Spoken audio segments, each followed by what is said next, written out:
conhecer o Deus que se revela, o Deus que fala conosco. E hoje nós vamos então falar sobre a revelação de Deus. Hebreus capítulo 1, eu fiz questão de mencionar este versículo, nos diz assim: havendo Deus outrora falado, muitas vezes e de muitas maneiras, aos pais pelos profetas. Hebreus capítulo 1, verso 1. É interessante porque quando nós nos voltamos nas páginas da Bíblia, ela inicia com a voz de Deus. Deus fala, Deus se revela. Então Deus não é um ser desconhecido. Deus não é um ser distante que nós não podemos nos relacionar com Ele. Pelo contrário, Deus, Ele quer ser conhecido, porque Ele se revela. Meus irmãos, há uma palavrinha que ao longo do tempo tem sido alvo de críticas, né, ou aversão por parte de algumas pessoas. Teologia. Né? Quando se fala teologia, as pessoas acham que teologia é para teólogos, é para determinada parte de pessoas da igreja, como pastores e presbíteros, mas nós fazemos teologia ao ler a palavra, ao estudarmos a Bíblia. É o tempo todo, nós conhecemos a Deus. De uma forma muito simples, o que é teologia? Estudo de Deus, conhecer a Deus, o Deus que se revela. E antes propriamente de adentrarmos um pouco mais nesse tema, né, a revelação de Deus, é necessário falar um pouco sobre os pressupostos da teologia. E quando nós falamos dos pressupostos da teologia, há apenas, pelo menos, dois principais, mas dos pressupostos, dois que nós nos enquadramos, ou não. Espero que num deles não nos enquadremos. Há dois pressupostos que dentro da teologia necessariamente precisa ser da teologia bíblica. E está aqui. Primeiro, o pressuposto da fé. O segundo, o pressuposto da dúvida. O primeiro deles ali, pressuposto da fé, inspirada, infalível e inerrante.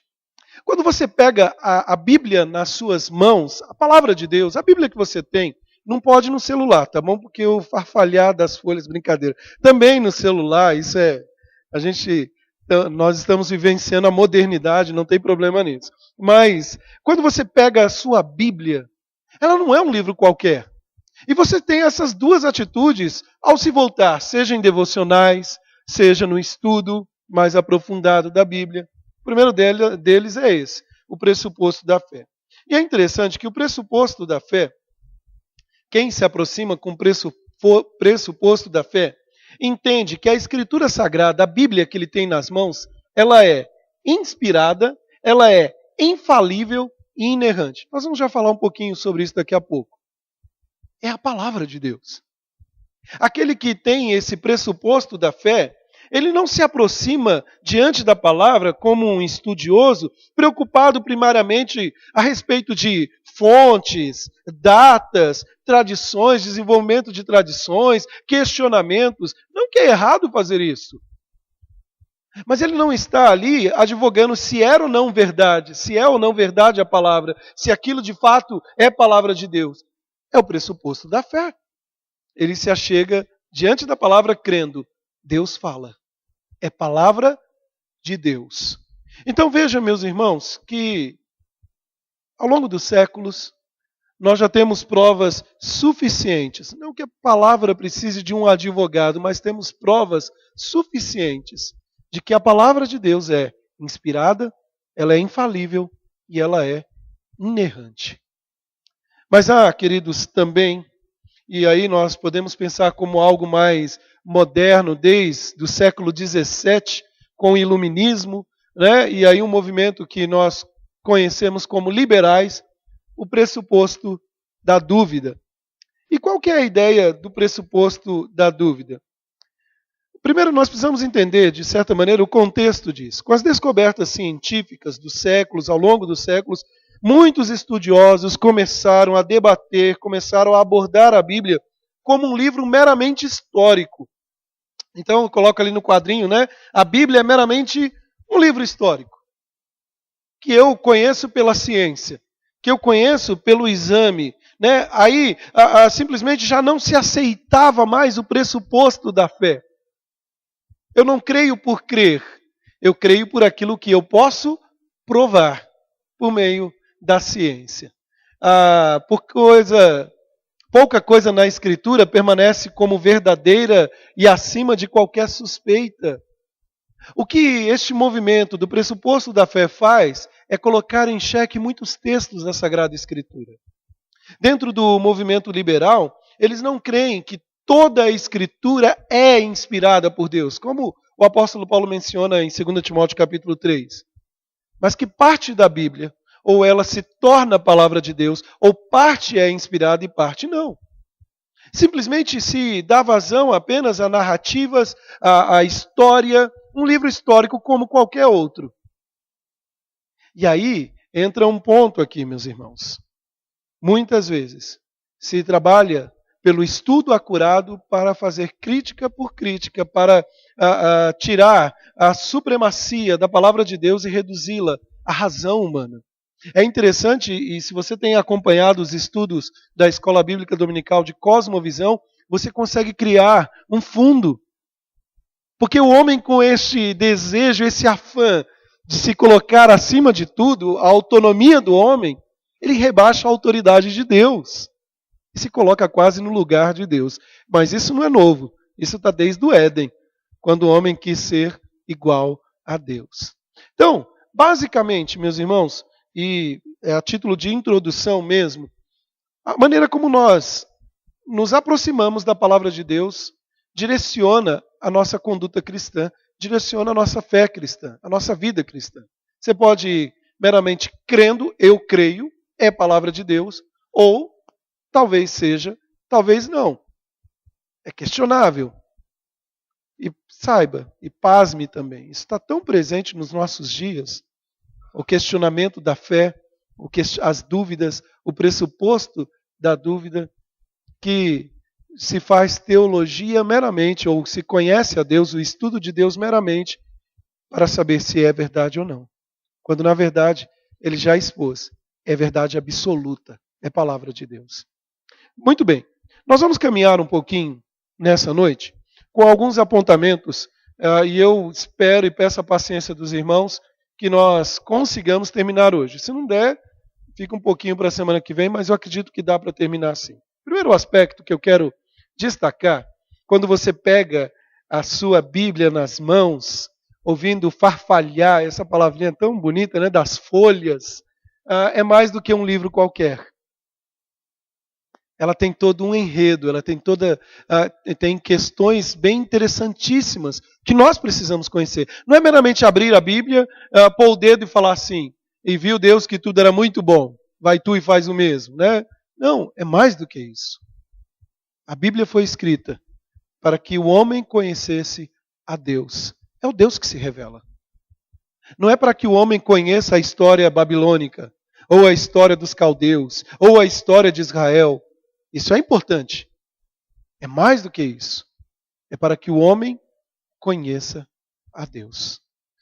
O primeiro aspecto, então, é esse. Propósito e progressividade. Travou aqui. Progressividade.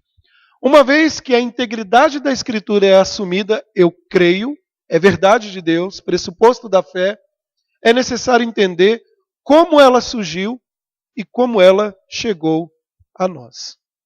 Olha só, nós poderíamos falar muita coisa nessa noite. Por exemplo, em questões de datação, desenvolvimento histórico da Bíblia, autorias, nós não vamos tratar disso. Nós vamos pincelar a revelação de Deus, ou os aspectos mais primários, para entendermos nessa noite. Meus irmãos, progressividade, ou revelação progressiva e especial. Bom, revelação especial é o ato divino pelo qual Deus se torna conhecido de modo redentor ao homem decaído. Sem a revelação, Deus seria eternamente escondido, pois a natureza de Deus é tão diferente da dos homens que os homens jamais conseguiriam descobrir qualquer coisa de Deus por si mesmo. Sabe quando você chega numa cidade nova, que você desconhece tudo ali, e aí você começa a se aventurar dentro do... Hoje, modernamente, no GPS, ele vai te indicando os caminhos. Você só consegue chegar, eu vigilei a minha vez só o GPS, você só consegue chegar porque tem uma bússola, porque tem um norte. É impossível ao homem querer conhecer Deus simplesmente por dizer assim, eu vou conhecer Deus por conhecer, pelas minhas vontades, por a minha característica. Quando nós falamos de revelação bíblica, por isso que eu falei que nós não vamos dar uma pincelada, mas há dois modos de revelação.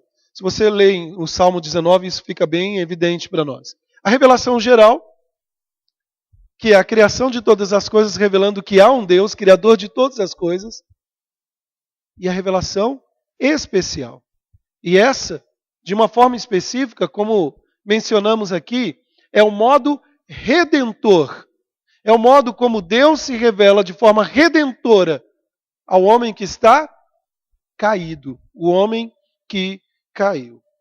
Ainda falando um pouco mais de revelação especial, vamos ler juntos aqui, irmãos, para vocês participarem um pouco. A revelação é um movimento de Deus em direção ao homem, dando-se a conhecer, revelando o seu plano redentor com o objetivo de restaurá-lo. A revelação especial, que deve ser distinguida da revelação geral, concentra-se na revelação do plano redentor de Deus. Adão, antes da queda, recebeu revelação especial não redentora. Mas depois da queda, pode-se dizer que a revelação especial de Deus é uma revelação com propósitos redentores. Portanto, é possível identificar a revelação especial com a Bíblia. Ou seja, é o Deus que quer ser conhecido de forma redentora. Olha só. Há um texto que gosto muito. Alguém leia para nós, Gênesis capítulo 3, verso 8.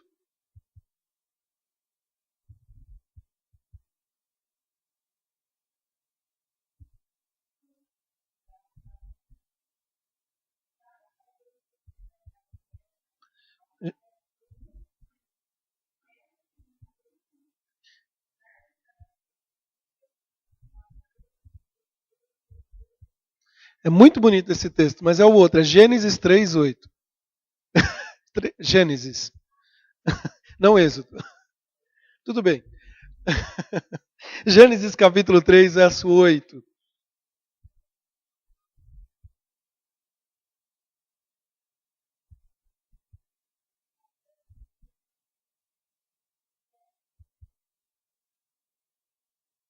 Olha, esse ato posterior ao quê? O pecado. O homem falhou, o homem e a mulher falharam, né? Adão e Eva, os nossos primeiros pais. Qual é a rotina comum do ser humano?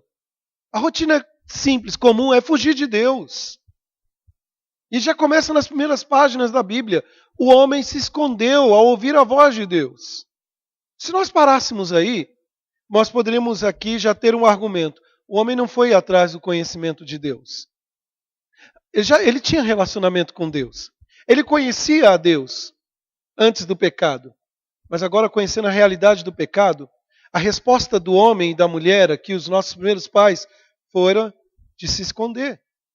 Só que aí o texto mostra para nós, meus irmãos, e nessa mesma cena, nós vemos Deus procurando o casal. É interessante dizer isso, né? Porque, mas Deus não sabe de todas as coisas.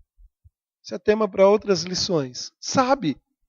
Mas Deus faz questão de deixar claro isso.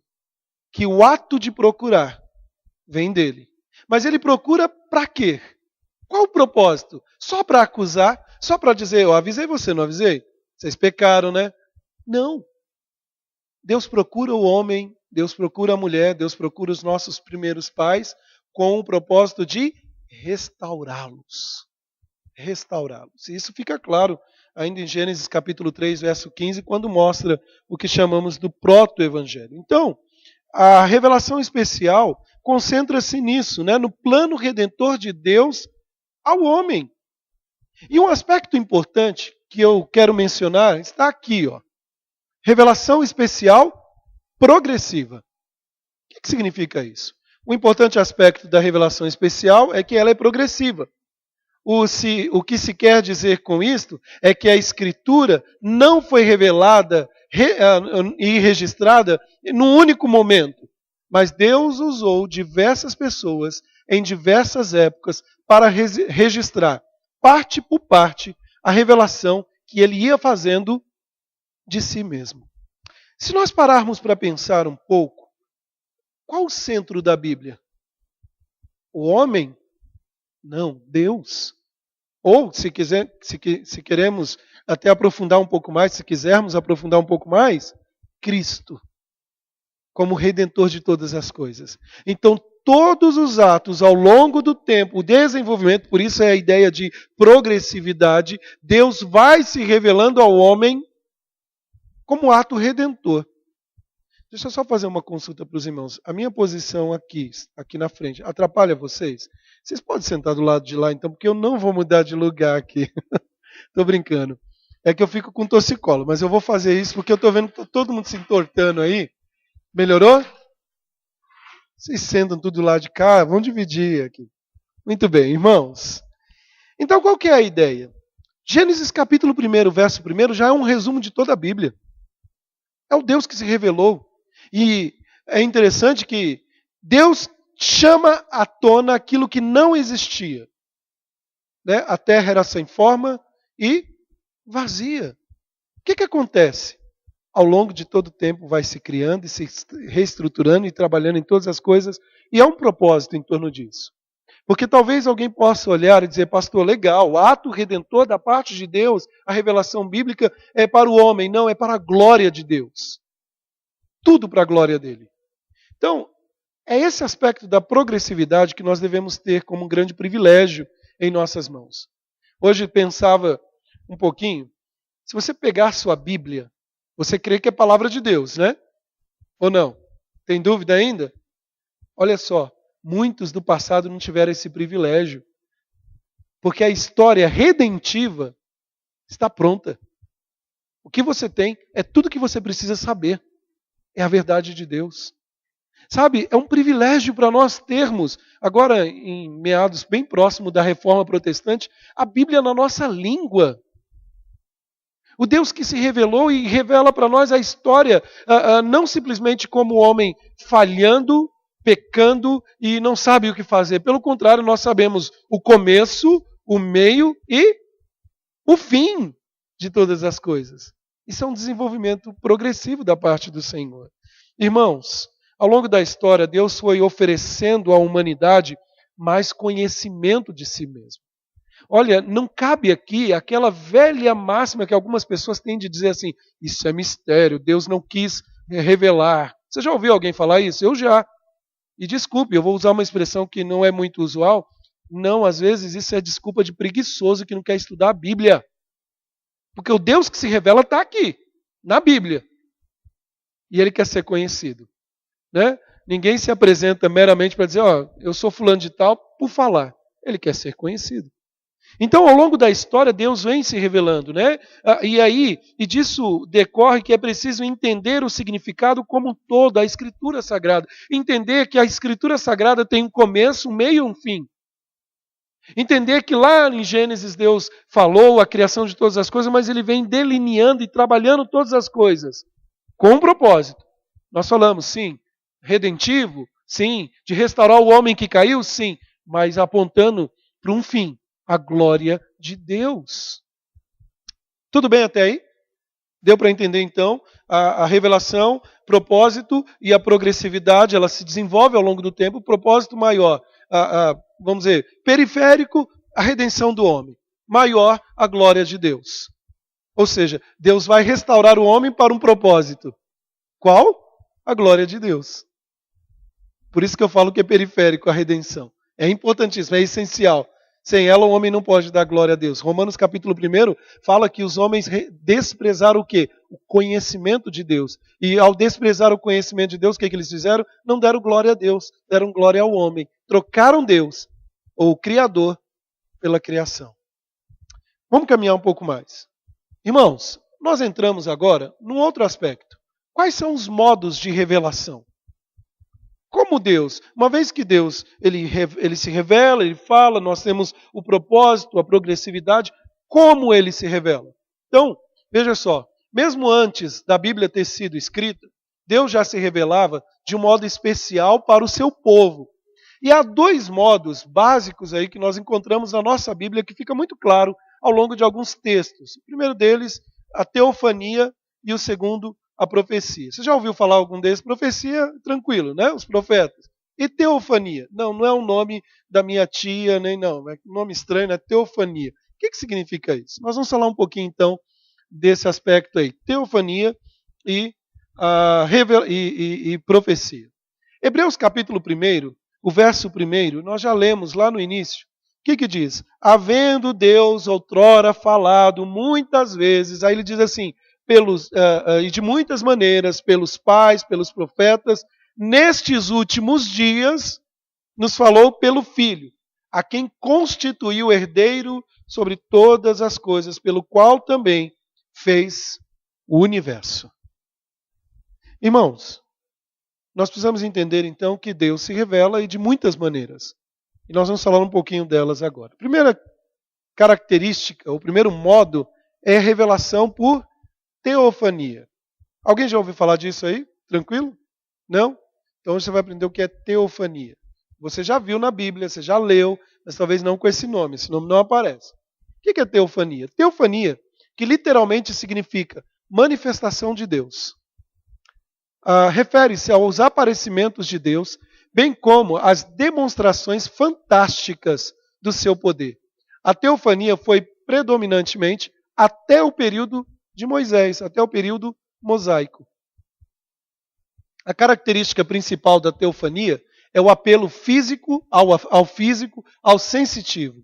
Deus tomava a forma de um anjo ou de um homem e podia ser visto, ouvido e até mesmo tocado. Evidentemente, essas eram formas temporárias assumidas por Deus para se comunicar com o ser humano. Olha só, nós temos diversos textos, e só por uma questão de tempo eu vou resumir em alguns, só para ter um exemplo. Por exemplo, Deus se manifestou aos homens como Adão. Abra lá sua Bíblia. Gênesis capítulo 2, verso 15 a 17.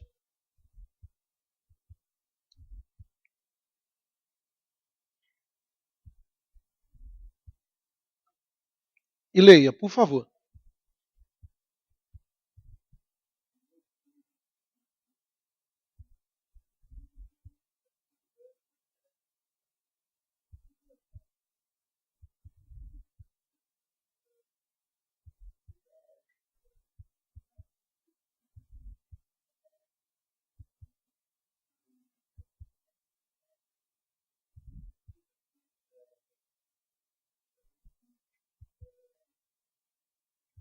Vigílio, por favor, verso 22 e o 23.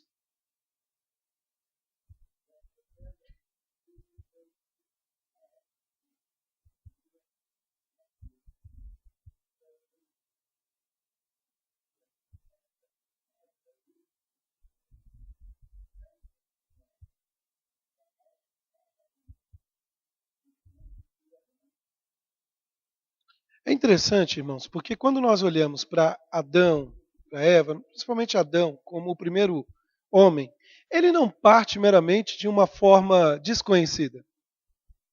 Deus criou Adão à sua imagem e semelhança. E até pensarmos também no relacionamento de Deus com Adão no Éden. Deus falava com Adão. Deus se relacionava com Adão. Capítulo 3, verso 8, que nós já lemos, fala que o Senhor foi até Adão.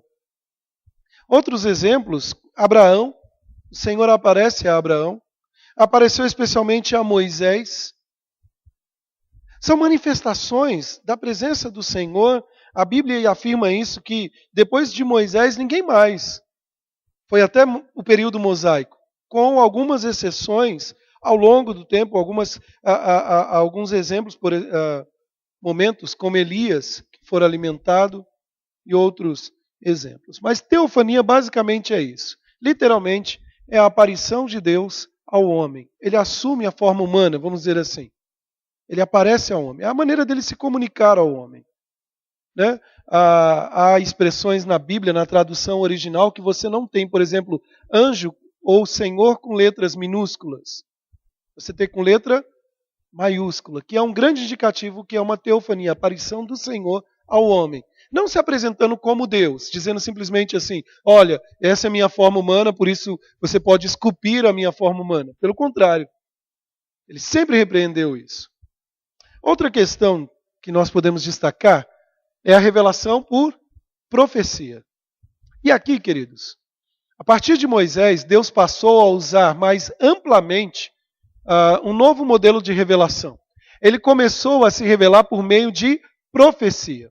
A revelação por profecia é o meio mais indireto de revelação. A profecia, o profeta recebia algo de Deus, porém por meio de um sonho ou de visão. Então o profeta tinha a responsabilidade de que transmitir ao povo o que ele tinha visto desse modo. Uma das questões que você fica claro, você pode ver isso nos livros proféticos dentro na sua Bíblia, é que ele sempre inicia, ou uma grande maioria inicia dizendo assim, assim diz o Senhor, ou havendo Deus falado, ou expressões como a voz do Senhor falou, assim diz o Senhor. Nós temos algumas exceções, como Malaquias, que diz sentença da parte do Senhor. E ali tem um propósito específico. É o peso da mão do Senhor sobre o seu povo. Mas o profeta era o porta-voz de Deus. Ele deveria transmitir a mensagem da parte de Deus. Algumas vezes recebida por meio de sonho, que tem o seu período em Números, não me recordo o capítulo, não sei se é o 12 aqui, cessou, mas até aquele momento, outros momentos por visão. Muito bem, irmãos. A função básica do profeta era ser porta-voz. É Deus falando ao povo. Então, é um meio de revelação. Deus se manifesta. Deus fala ao povo. É necessário destacar uma questão. Há um caráter que nós chamamos caráter orgânico. O que significa isso? O profeta não entrava em transe. Sabe aqueles filmes que alguém assumiu a forma da outra pessoa e agora é Deus que vai falar? Isso aí a gente vê muito no espiritismo, outras coisas. Né? Quem está aí? Fulano de tal. Não. O profeta Abacuque, Isaías, Amós, outros e outros profetas continuaram tendo a sua personalidade. Alguns eram boiadeiro, outro trabalhava em determinadas ações, mas irmãos, Deus usa cada um com as suas características. Então, nós temos aí esse caráter orgânico, né, da recepção e da entrega da mensagem da profecia, o que não comprometia a entrega da mensagem. Outro aspecto aqui, eu repeti, ainda só mencionando, eu só fiz a citação, a função básica do profeta era ser porta-voz de Deus, por isso geralmente o profeta começava a mensagem como assim diz o Senhor. Outro modo de revelação, Hebreus capítulo 1 deixa isso claro. Havendo Deus outrora falado assim, pelos últimos tempos, falou pelo Filho. Que Filho é esse? Jesus. Na pessoa do Filho. Jesus Cristo é o que nós chamamos do clímax da revelação de Deus. Nada antes ou depois dele fala mais, ou melhor, do que ele sobre Deus. Aqui também podemos ver o caráter progressivo da revelação. Tudo apontava para essa revelação, a pessoa de Deus em Jesus Cristo. Então, Cristo é a expressão máxima do ser de Deus. Ele é o próprio Emmanuel, o Deus conosco. Ele é o Deus manifestado na carne, pois nele habita toda a plenitude da divindade. Olha, o Evangelho de João fala que ele é o quê? Jesus é lembra lá nas primeiras páginas, o verbo encarnado, o Logos. Sabe o que significa isso? Ele é a palavra. E ele se apresenta assim: eu sou o caminho, a verdade e a vida. Nós não podemos esquecer disso, meus irmãos. O nosso Senhor Jesus deixou claro em João capítulo 14, verso 9, quem vê a mim, vê o Pai. Então é uma maneira de entender que nós temos a revelação na pessoa do Filho. E aqui, queridos, aponta para o máximo toda a ação progressiva em Jesus Cristo. A expressão máxima, o próprio Deus, o Deus encarnado, falando aos homens. Não usando intermediários, não usando profetas, é o próprio Deus falando, a própria palavra, a palavra viva, falando aos homens. Bom, Jesus não é uma teofania nos moldes do Antigo Testamento.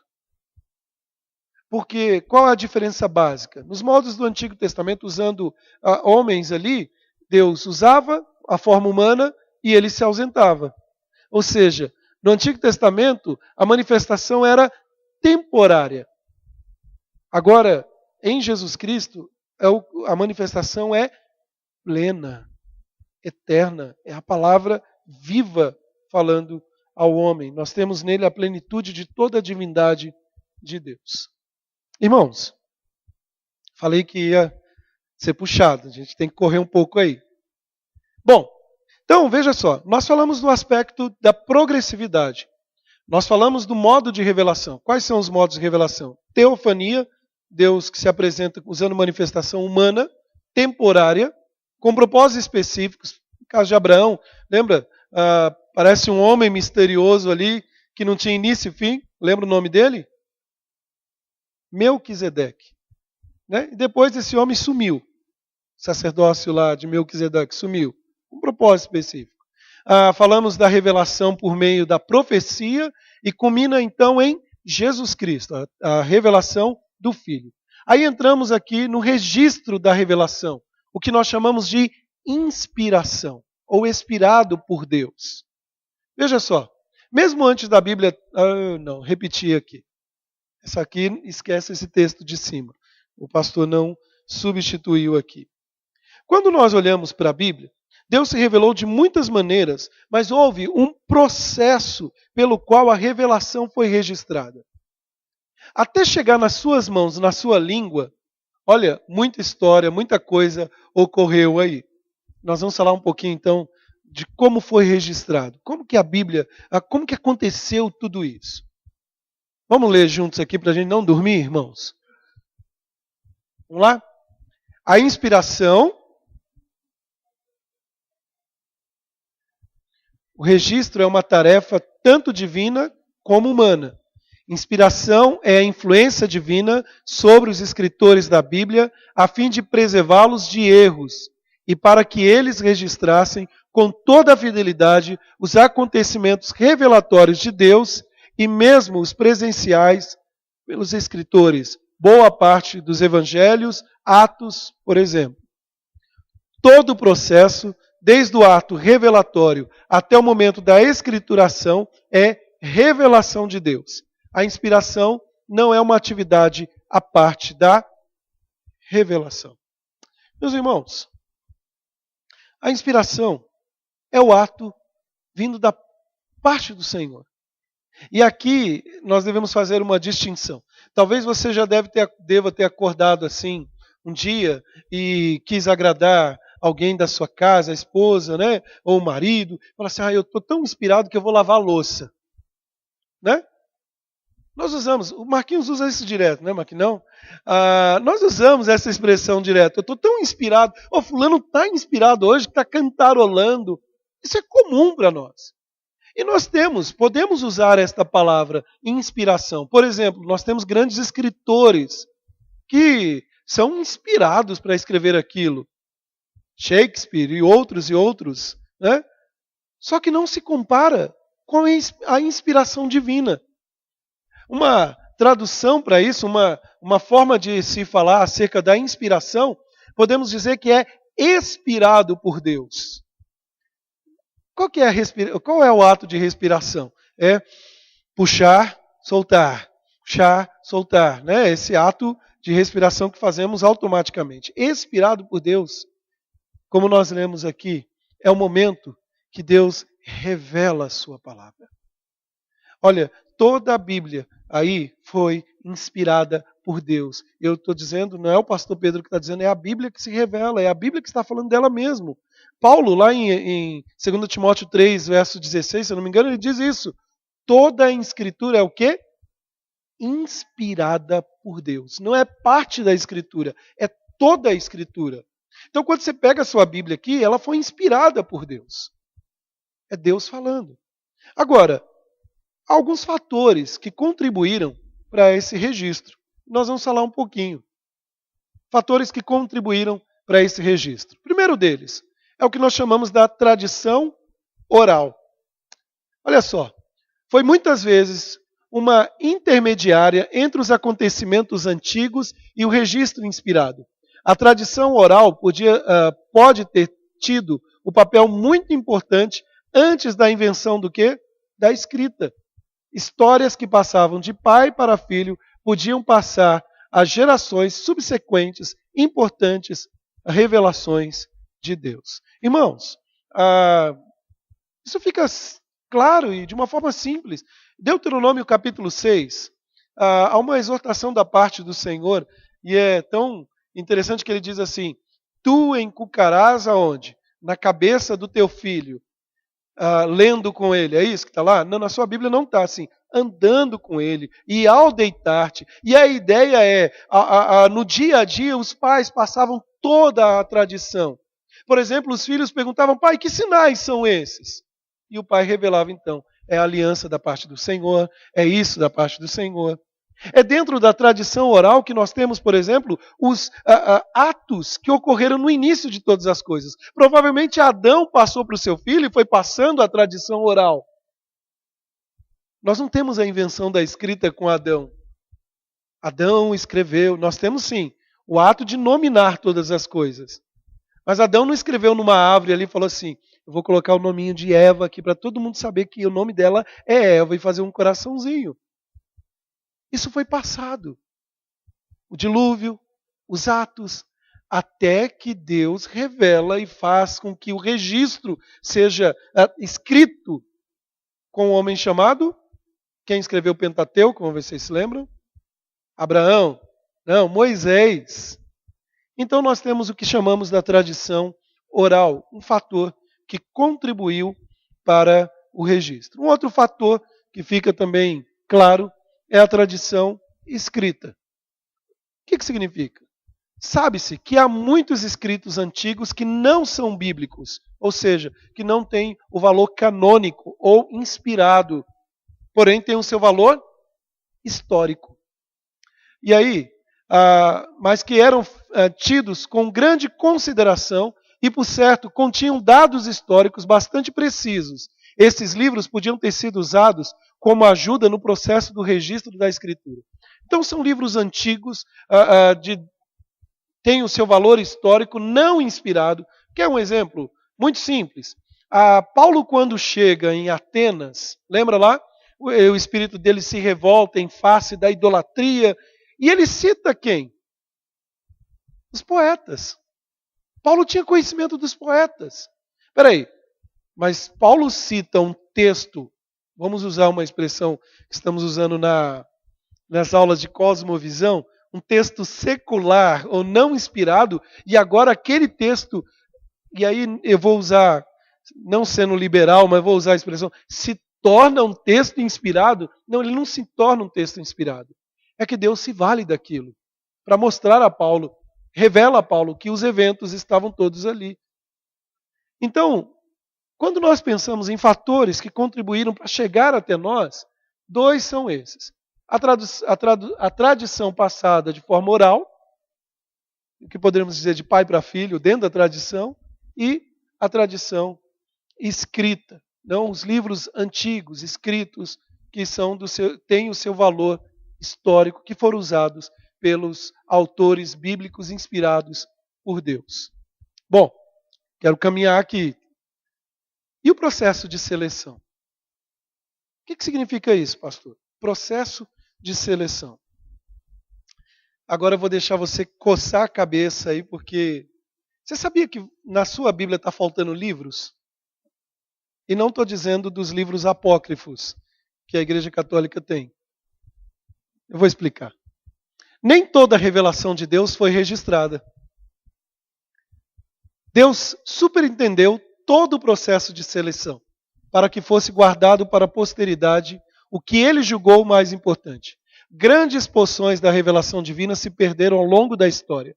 Possivelmente fossem revelações apropriadas para uma determinada época, que cumpriu o seu papel e sumiu, mas que Deus não julgou relevantes para a posteridade. O que quer dizer isso? Irmãos, sabe-se que o apóstolo Paulo escreveu, por exemplo, tem escritos do apóstolo Paulo que se perderam, como para a igreja de Corinto, para a igreja de temos escritos também para a igreja de Laodiceia, que se perderam. Cumpriram o seu papel naquela época, mas não se achou mais. Só há relatos, não a própria carta ou texto. No próprio Evangelho de João fala que há muitas coisas que poderiam ter sido escritas. Então, quando nós falamos do processo de seleção, o que eu preciso saber está aqui. Eu não tenho que sair procurando igual o Indiana Jones para achar o quarto livro, a terceira e quarta carta aos Coríntios, porque talvez mudaria alguma coisa na espiritualidade. Eu já vi gente falar em torno disso. Não mudaria nada, porque ela cumpriu o seu papel.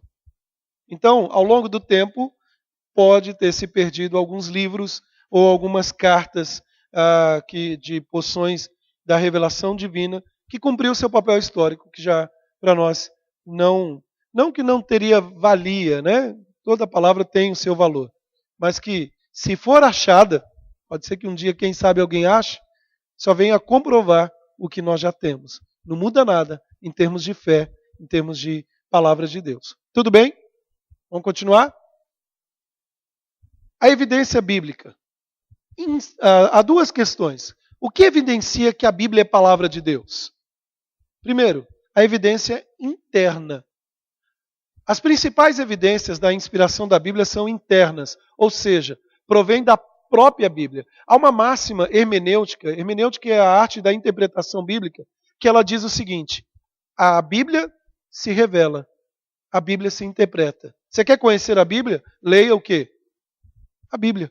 Então vamos lá. A Bíblia reclama para si a inspiração divina. Paulo, o texto inspirado por Deus, diz assim: toda a Escritura é inspirada por Deus. Pedro nos diz lá em 2 de Pedro 1:21, homens, e aí há um acréscimo aqui, em colchete aqui, santos de Deus falaram, inspirados pelo Espírito Santo. Essa primeira evidência é de suma importância. Porque assim, a Bíblia não precisa, como eu mencionei logo no início, de um advogado para dizer, é verdade. Uma das coisas que eu não gosto é quando alguém diz assim, nossa, pastor, ficou sabendo que descobriram, pensar aqui, um vaso de não sei quantos milhões de anos aí, milhares de anos, e de fato, olha, não é que a Bíblia tem razão? Eu acho bonito o fato da arqueologia e do estudo científico provar. Eu acho interessante. Não é esse o aspecto que eu acho ruim. Eu acho ruim quando eu preciso de evidências externas para dizer, é verdade.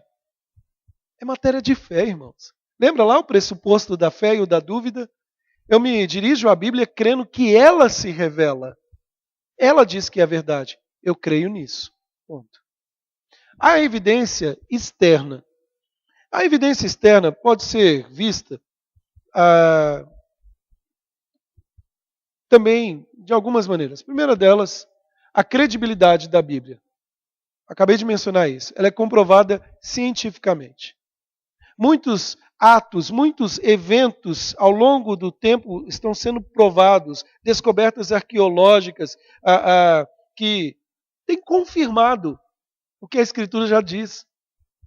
Outro fator aqui, dessa evidência externa, é a sobriedade das Escrituras. Ela não contém nenhum absurdo. Não, porque aconteceu... Nós temos alguns exageros, por exemplo, entre os escritos religiosos dos hindus, dos persas, dos gregos, tão cheios de superstições, cheios de erros históricos. a Bíblia contém uma coerência. Ela, então, tem uma sobriedade, ela não fala de algo fora da realidade.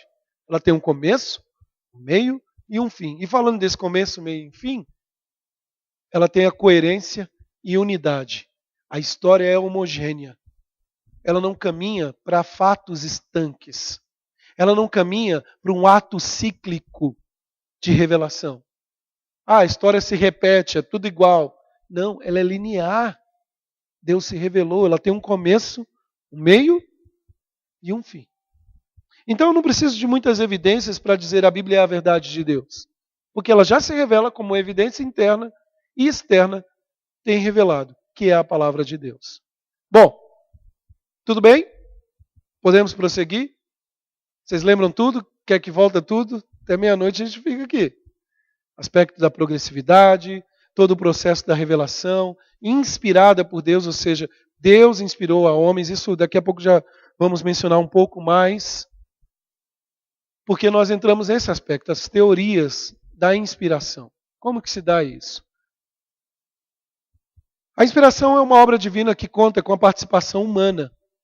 Uma das coisas mais difíceis de explicar é justamente esse relacionamento entre o aspecto divino e o aspecto humano da inspiração. Qual é a função de cada parte?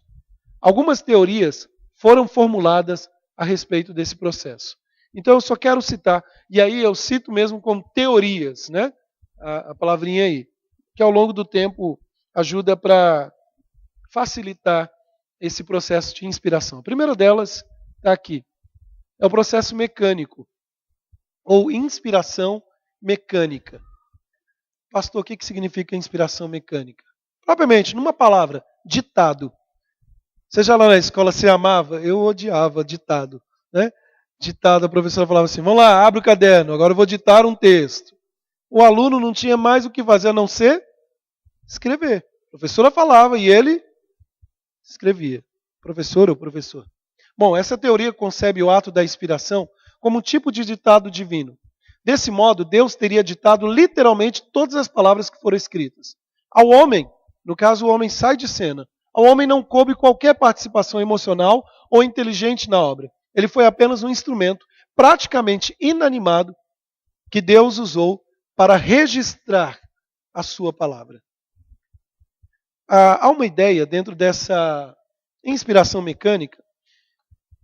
Não estou querendo citar muito o Espiritismo aqui, mas eu tenho que citar o Espiritismo. Você já viu dentro do Espiritismo que alguém faz a psicografia ou o telegrama espiritual? Qual é a ideia? Ele entra num transe. E ao entrar num transe, ele escreve não coisas dele, mas ele recebe de uma entidade, ou supostamente, dentro da seita do Espiritismo. É basicamente isso, a inspiração mecânica. É como que Deus tomasse o homem e ele entrasse num transe espiritual que ele passa a escrever como uma máquina aquilo que Deus gostaria de falar. Nós não cremos assim, tá bom? Não adianta, se quando o pastor abaixar a cabeça aqui assim, ele não está escrevendo nada, nem psicografando nada. Ele só está com dor de cabeça e não está conseguindo ler por causa do óculos. Mas, meus irmãos, a Bíblia, isso não faz jus ao caráter da Bíblia, que nós vemos na Bíblia. Outra teoria é a inspiração mental. A teologia liberal gosta muito dessa aqui, inspiração mental. Essa teoria é praticamente o oposto da teoria da inspiração mecânica.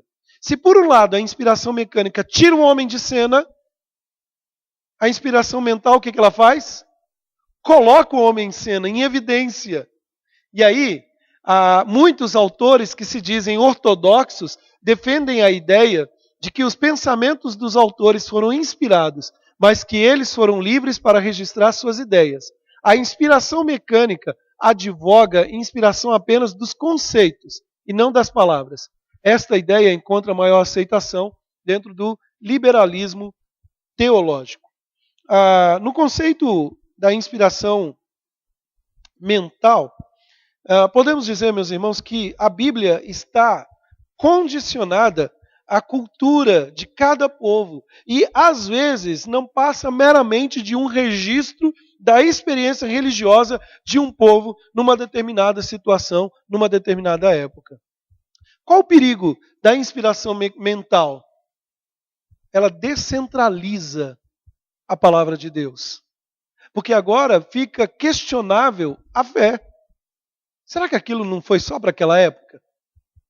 E aí nós temos, por exemplo, dentro da teologia liberal, textos tão pesados como a Bíblia repreendendo de forma dura o homossexualismo. E a teologia liberal, o que ela vai dizer? Que talvez aquele texto precisa ser revisto. Porque Deus não quis dizer aquilo. É que o homem teve um pensamento naquela época. E aí a gente tem todos esses excessos e exageros da nossa época. Estou citando um exemplo, dentre muitos exemplos. Bom, pastor, tudo bem, legal, inspiração, tal. E quem está com a verdade nessa história toda? O que nós cremos? O que tem maior coerência para nós? Está aqui, meus irmãos. É a inspiração dinâmica ou o que podemos chamar da inspiração orgânica. Bom, essa teoria diz que a Bíblia é ao mesmo tempo divina e humana. É a Bíblia divina humana. Né? O Espírito Santo usou homens como organismos vivos e não como meras máquinas. Deus não ditou palavras para serem escritas. E nem simplesmente os homens tiveram elevações que os levaram a fazer os registros. Deus agiu no ser humano usando todos os recursos pessoais, superintendendo todo o processo de modo a garantir a veracidade absoluta dos escritos. Quer um exemplo muito bacana? Em casa, né, quando você perdeu o sono de madrugada, pega os evangelhos e começa a ler os textos correlatos ou os evangelhos sinóticos.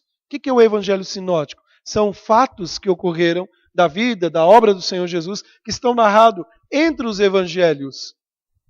E você vai perceber que cada um tem uma particularidade falando de um mesmo evento. Então veja, Lucas não entrou em transe, Mateus não entrou em transe, mas o que Deus quis revelar usando homens inspirados, ele o fez. E o que é legal é que, assim, como eu coloco aqui para nós, ele usou os recursos daqueles homens, dentro das suas características, dentro das suas particularidades. Esse é o aspecto que nós chamamos aspecto orgânico, a inspiração divina. O mais coerente. Por isso ainda temos que colocar como uma teoria. Né? Não podemos fechar, mas a ideia que aponta 99,9% ou quase 100% é isso. Deus usou, usando até texto bíblico, Deus usou homens santos, enviados da parte de Deus, inspirados pelo Espírito Santo, para revelar a verdade dele. Está terminando, irmãos. Mais umas 2 horas a gente termina aqui. Vamos lá. Deu taquicardia, né? Só falar 2 horas já deu. O Mário está querendo sair já. Estou brincando, Mário. Chegamos no aspecto aqui da inerrância. Quem garante que a Bíblia não tem erros? Pastor, eu já vi erro na minha Bíblia. Não tinha uma vírgula na onde deveria ter. Eu vi que na Bíblia de fulano tinha uma vírgula e na outra não tinha. Tinha 2 pontos. Não é disso que eu estou falando. Irmãos, quando se diz que a Bíblia é inerrante, isso quer dizer que em tudo que a Bíblia ensina, seja religioso, seja moral, seja social ou físico, ela é, e eu gosto muito dessa palavrinha, absolutamente verdadeira e livre de erros. E aí nós temos que explicar algumas questões aqui para ficar claro para nós dentro dessa inerrância. Meus irmãos, o homem erra. Erra. Dentro do papado, até os nossos dias, né? Porque até então, dentro da teologia católica, se tinha a ideia de que o Papa é inerrante. O Papa não erra. Até há pouco tempo. Por quê? Porque o Papa moderno agora falou que ele erra. Isso vai contra a teologia, daquilo que eles creem. Eu achei até fortíssimo isso. O homem erra, mas Deus não erra. Por isso é inspirado da parte de Deus. Por isso não é uma elevação mental. Porque uma elevação mental, ou dependendo da característica do homem, imagina que aquele dia Paulo não estava bem, mas ele teve um pensamento ali que ele estava meio para baixo, vou escrever e se tornou palavra de Deus. Não, é inspirado por Deus. É isso que garante a inerrância dela. Veja, meus irmãos, a inspiração da Bíblia não exige que ela use linguagem científica em todas as suas afirmações. Talvez alguém chegue ao ponto de dizer assim, pastor, mas a Bíblia não fala sobre Facebook. Vamos dizer, mas ela traz princípios, ela traz preceitos. Mas a Bíblia não fala sobre aspectos, né, científicos. Mas isso não descaracteriza ou desqualifica ela. Queridos, nós devemos entender que a Bíblia não pretende ser um compêndio de química, de biologia, de geografia, de física. Ela não há necessidade de empregar expressões, linguagens próprias da ciência. Outro aspecto da inerrância, as citações imprecisas da Escritura, do Antigo Testamento e do Novo Testamento, podem ser considerados como erros. Quer um exemplo? Um exemplo. Nós temos estimativas, por exemplo, na multiplicação dos pães, de 5.000 homens, fora mulheres e crianças, vamos dizer assim. A pergunta é, quem contou? E se tivesse 5.001? Não desqualifica. Então, a ideia dos números, né, quanto ao Antigo e Novo Testamento, além de citações livres, podem ter sido citações literárias antigas, estimativas, que é aceita e não entra, e não desqualifica e nem caracteriza como erro da Bíblia. Ainda, a inerrância também não exige, que eu acabei de mencionar, exatidão dos números, né? Por exemplo, você tem nos evangelhos citações de Lucas falando de 2 cegos, e aí Mateus fala de um cego, aquela mesma cena. É que talvez na hora de escrever, de fato, ele viu 2, mas Mateus viu 1. E ele escreveu ali, inspirado por Deus, o que também não desqualifica. Deve ser entendido que a inerrância, aqui há uma palavrinha que você guarda aí, autógrafos originais. O que significa isso? O texto original. Deve ser entendido que a inerrância só está no texto original. Olha, só para você ter uma ideia, mais ou menos aí, o texto original se perdeu ao longo das épocas. Imagina que você tem texto aí de 4.000 anos, 5.000 anos, textos antiguíssimos, com estado de conservação péssimo ao longo do tempo, que foram traduzidos. E há uma máxima, né, na tradução que ao longo do tempo se traduz e se perde. Então os erros não estão contidos no texto original. Pastor, mas quem garante que a Bíblia que eu tenho na minha mão não está errada? Os quase 5.000 tradutores ou traduções que há ao longo do tempo. Eles pegaram um texto original e ao longo do tempo foram traduzindo.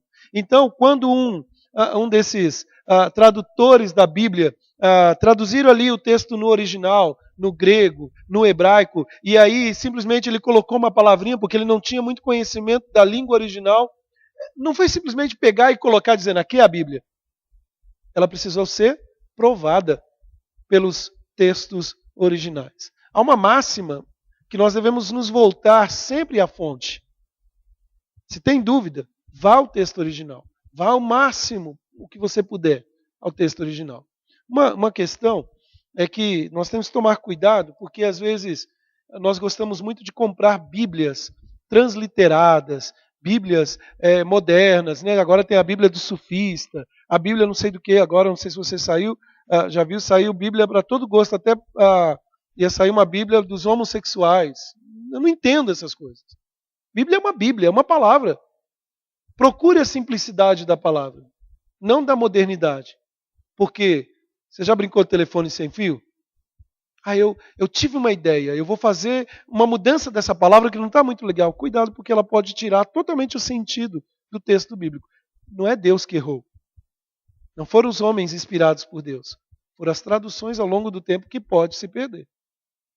Uma das melhores traduções é a que você tem nas suas mãos.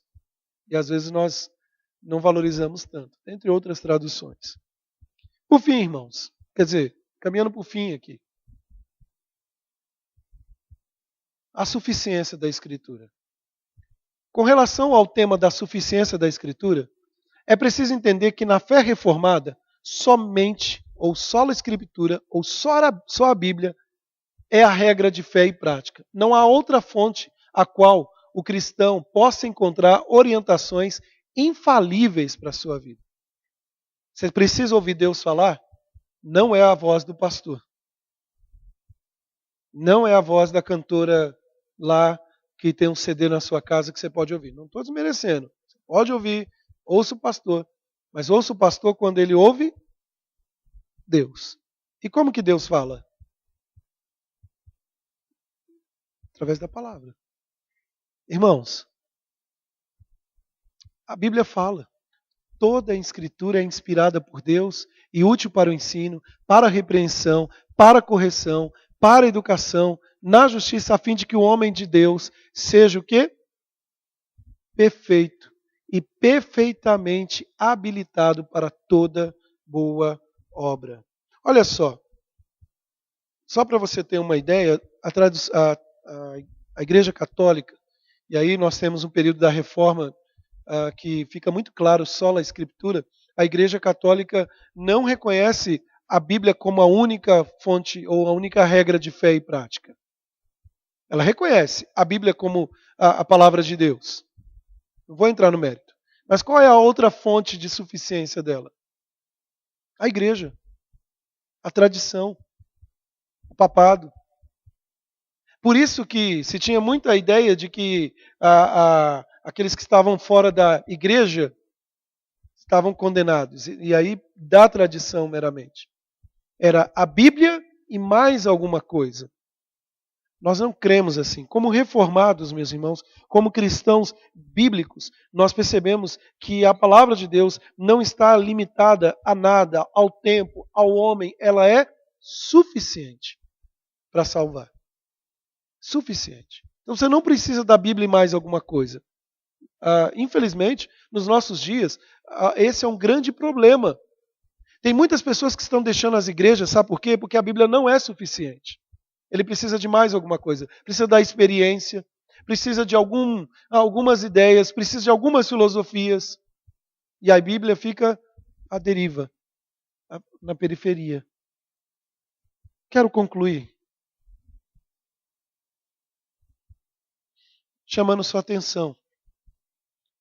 Pastor, foi muita informação, pastor, eu estou saindo daqui tão pesado, eu não consegui digerir tudo isso. Primeiro que você tem aí um esboço, ou o primeiro capítulo, como eu citei, estou usando o material do reverendo Leandro Lima, a razão da esperança, e pincelei alguns dos principais tópicos, então dá para você acompanhar em casa, tendo dúvidas, pastor, me liga 3 horas da manhã, eu passo para a Fabiana, ela fica te ouvindo, depois eu acordo e respondo, né?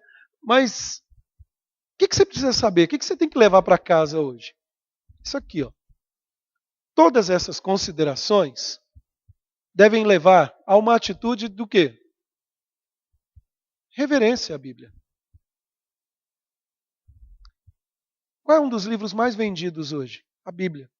Qual é um dos livros mais menosprezados? A Bíblia. É uma incoerência. As pessoas têm a Bíblia em casa para ser amuleto. Tem a Bíblia simplesmente para achar que abrindo no Salmo 91 vai ter sorte, proteção.